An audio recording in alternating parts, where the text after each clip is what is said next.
Yeehaw soldiers, it's your boy, the Anime Sage coming to another video, and if you can tell by the title, I'm going to be talking about the waste potential, the untapped potential, or if you have read the thumbnail, the unseen potential of Naruto Uzumaki.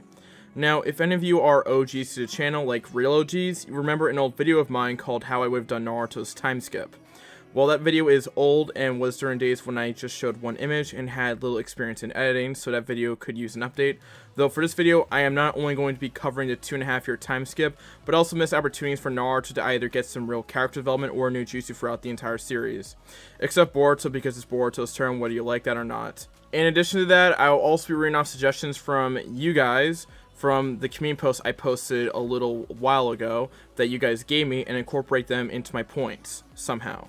My entire channel is based around making what-if scenarios that make Naruto a bit more powerful, and I do certain things that I think Naruto should have done in the original canon, but I think now it's time to explain why I think it should have been done in the original canon. Some of the answers may be obvious, but some may not be, and I'll address that in this video. Anyways, let's get into this video, but before I do, watch my community tab like a hawk, donate to my Patreon, follow me on Twitch, Twitter, and Instagram, and join my Discord server, all of which are in the description. I will give you all reason to follow, so join the latter four at the end of the video, so watch until the end. And also, I will be revealing my next video at the very end of the video, within like the last 5 seconds, so again, watch until the end. With all that out of the way, let's get right into the discussion. Can Naruto Uzumaki, the main character of the series and the ninja who accomplished his goals and dreams, have wasted potential? Yes, he can. No matter what, any character from any series can leave us wanting more, wishing that they could have gotten this development or learned that skill, and who knows how much they could have improved as characters or powerhouses if they had gotten that development or that one skill. Naruto definitely did become one of the most powerful shinobi the world has ever seen, but there were definitely points in the series that his path to one day become the Hokage could have been better. Whether it be wasted development points or not learning a certain jutsu, or even better, Fuinjutsu, or seals. And that takes me to my first point: Naruto should have learned Fuinjutsu. At first, the average viewer might think, would Naruto even be smart enough to learn Fuinjutsu? Let me just say this. Number 1, Naruto is not stupid, and he has proven multiple times to be a good battle strategist, especially if you look at his early matches against Zabuza and Gaara. Heck, you can even look at his match versus Kiba where he turned his sense of smell against him.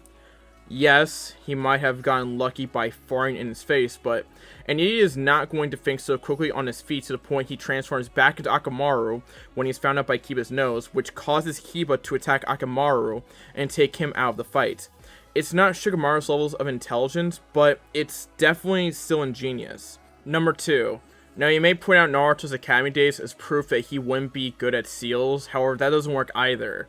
Naruto has always seemed to be able to succeed with more advanced jutsus and other things. He was able to learn the Shadow Clone Jutsu in a couple hours despite not being able to make regular clones. He was able to learn the Rasengan in like, what was it, a month? And he also was able to complete the Wind Nature Transformation Train and create the Rasen Shuriken within a week as well. Yes, that was the Shadow Clones, but still. Fuinjutsu is an advanced art, and if there's anyone who can learn some more advanced arts, my best would be on Naruto. I mean, come on. You're telling me the guy that learned a Shadow Clone Jutsu in a couple hours, the guy that learned Rasengan in like a month, and the guy that created his own S-ranked jutsu is not going to be able to learn Fuinjutsu? Get out of here with that. Come on.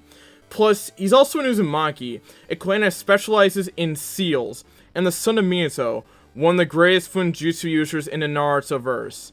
Plus, if I want to enhance my argument further, Naruto might have some kind of calling to Fuinjutsu due to his Uzumaki lineage, and might actually do very well with it, kind of like how a kid who does not do very well in math class does very well in a history class, because they're more interested in that subject and feel something click in them to like it. With all these reasons, Naruto should have learned Fuinjutsu. Now, with Naruto learning Fuinjutsu, there are obviously going to be points where he will have to do a lot of reading, but as already discussed, it could click for him all at once. This creates a time in Naruto's life where he learns a jutsu via reading, but it is so interesting to him, he pushes through it. As one commenter, Duncan West, said, if he learned Fuinjutsu, it would highlight his maturity, and also would give him something more to learn, since he didn't really learn a lot of jutsus from Jiraiya besides his bigger Rasengan.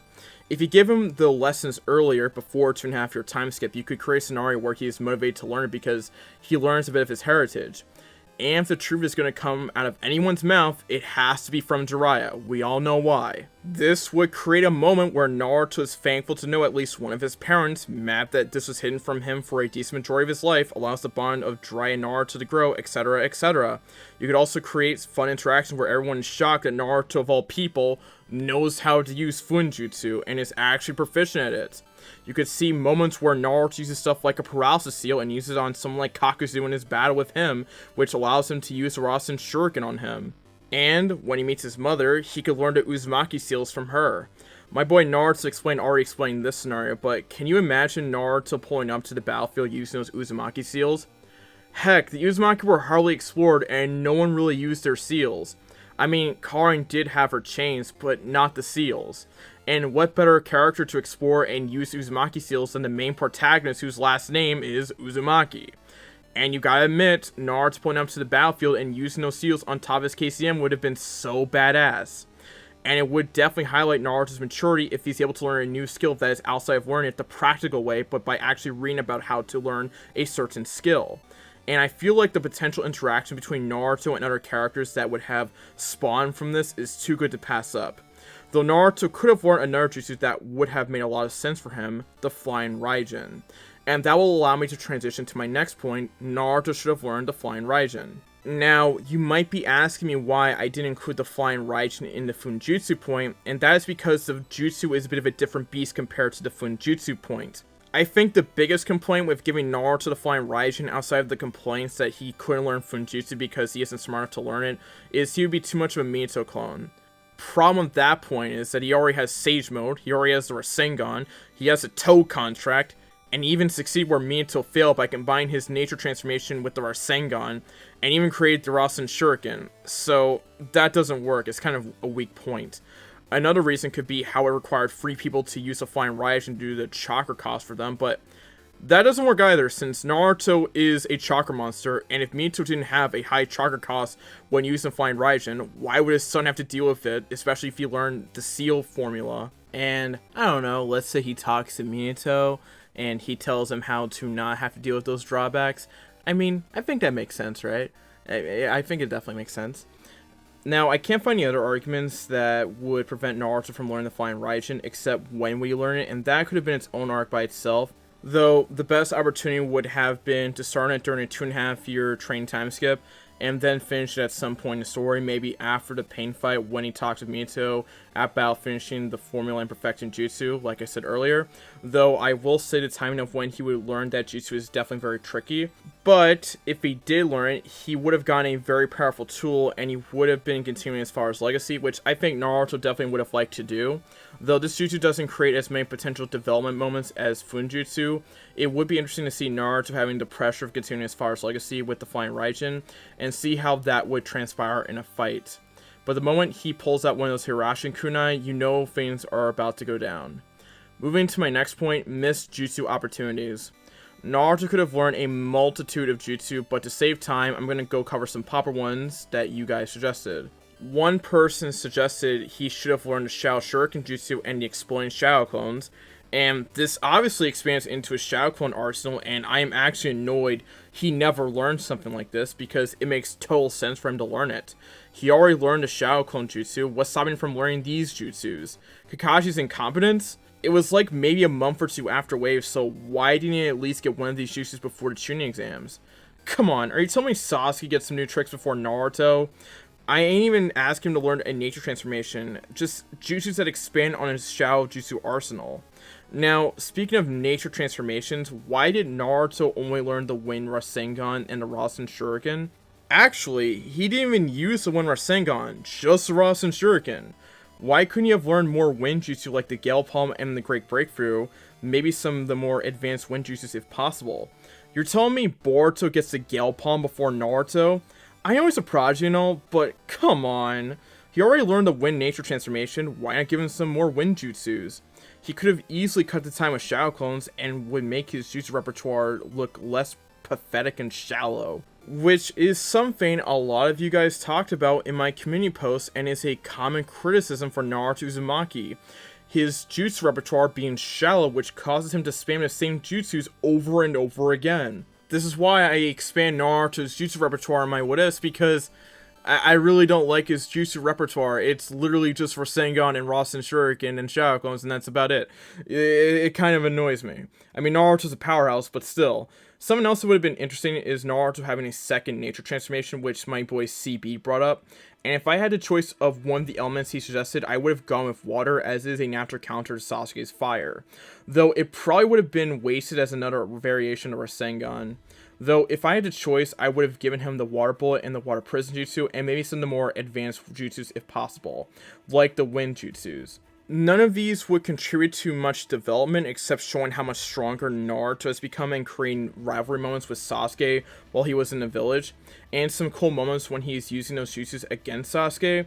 However, again, it would make the jutsu pool of Naruto look less shallow. Now, moving on to my final point, missed development moments. Naruto definitely could have had some interesting development moments, and these are outside the ones I have already mentioned so far. Remember when Naruto had his first kill in the Kazekage rescue mission, when he took down the clone Itachi? Yeah, you probably didn't. The thing for me in this moment is that it is kind of brushed off when this is Naruto's first kill. I feel like there would be feelings of regret and sorrow as a result of this, and I would argue it wasn't handled the right way.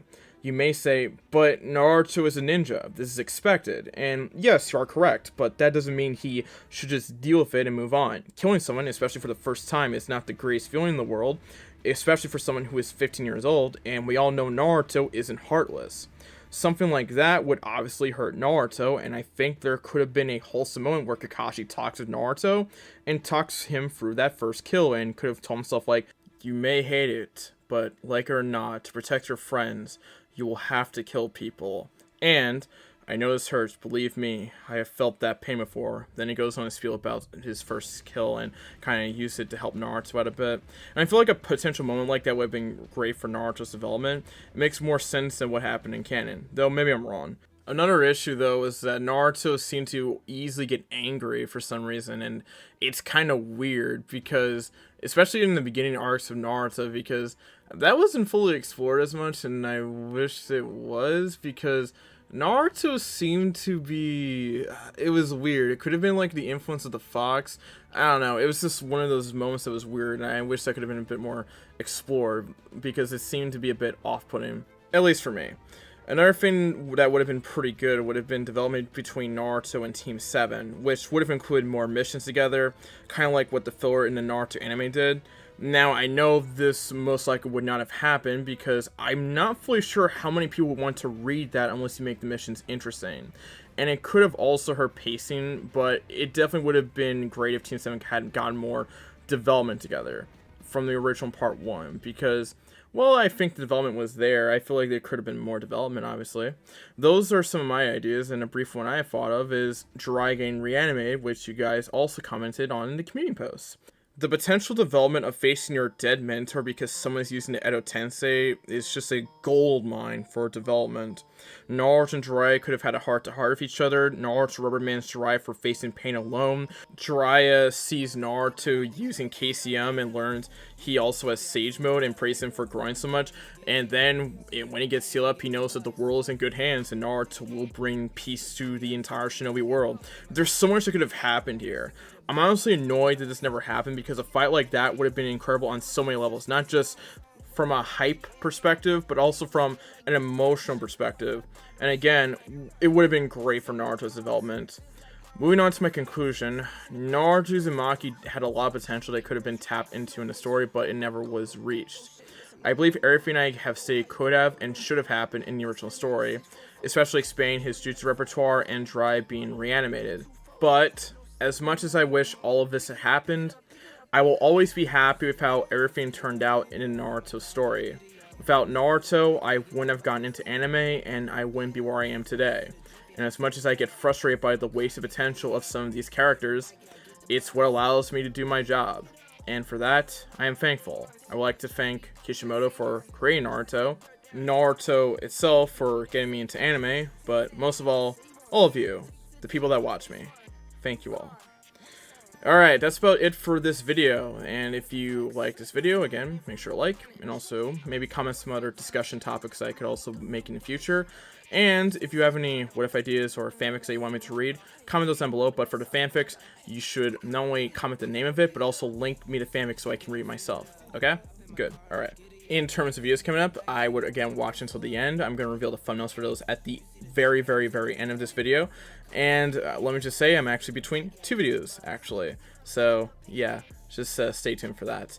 Watch my community tab like a hawk, that is really important. And follow me on Twitter at MSH4 for another way to get notified of my videos.